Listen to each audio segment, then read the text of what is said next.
Hello, and Christ is in our midst. Today I'd like to talk about the saint that's behind me, Saint Xenia of St. Petersburg. But I'll turn the camera around so you can get a better picture of her.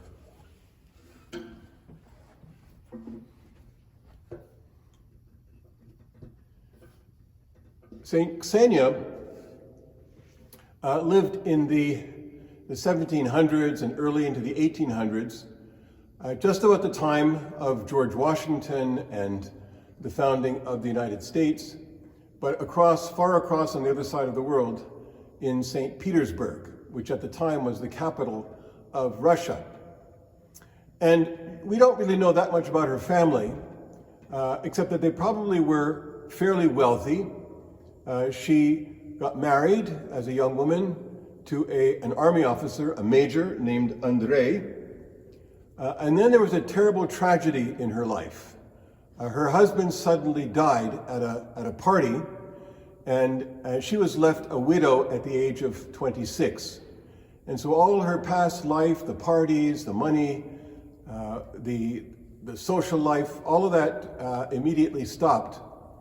And she was completely overwhelmed by this loss. And so overwhelmed that many people thought that she had gone out of her mind. She decided that nothing in this world made any sense to her anymore. She decided that she would sell all her lands, her house, and give everything she had to the poor. And she did this because now she thought the only thing to live for was God, to pray, to think about God, and to think about what her destiny would be. And her relatives all thought that she had, as I said, gone out of her mind. They were so disturbed about her that they went to the authorities to say that this woman is mentally ill and she should not be allowed to make her own decisions. But when the authorities spoke with her, they realized that she still was completely sane, mentally well, and that she had it in her power to make these decisions. So they allowed her to sell all she had, to do what she wanted. So she sold everything, gave to the poor, and then she simply wandered as a homeless person through the streets of St. Petersburg, going to the poorest sections of the town.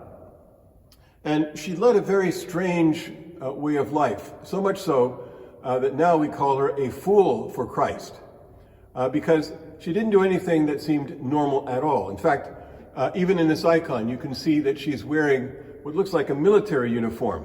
Well, she wore her dead husband's military uniform until it just fell off her, and then she just wore rags.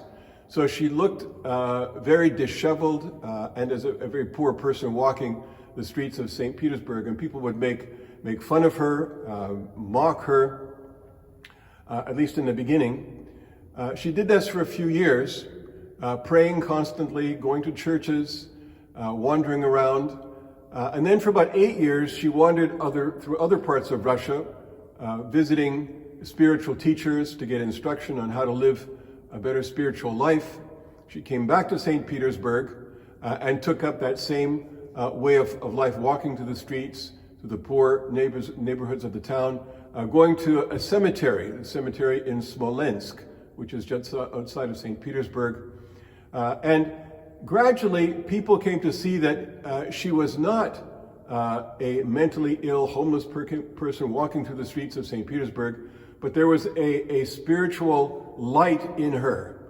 And despite her strange way of life, people were beginning to be attracted to her for her spiritual life and the glow of the Spirit of God that seemed to come from her.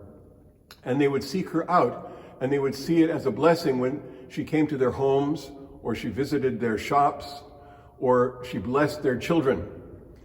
She would get a little bit of money from people on the street, and she would use that to help feed herself, but also to give away to other poor people.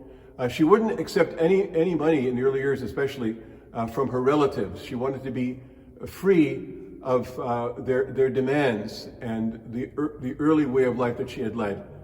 And so she spent 45 years living on the streets in this way.